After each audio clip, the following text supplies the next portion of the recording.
if only I can talk to you one-on-one, sir, sobra.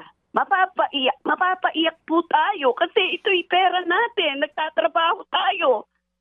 Grabe po dito. Grabe talaga. Hindi sila tao.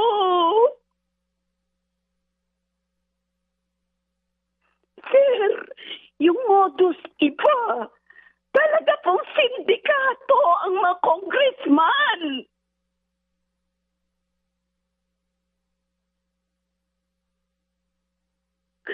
$100 million, $150 million, ang ilang metro lang po, tapos substandard.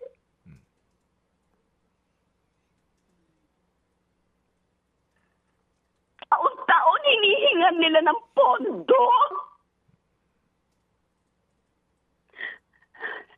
This is injustice to us all taxpayers.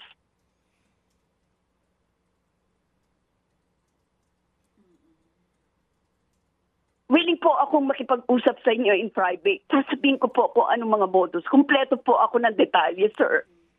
And I want this to be exposed in the entire Philippines so they can dig deeper, investigate deeper.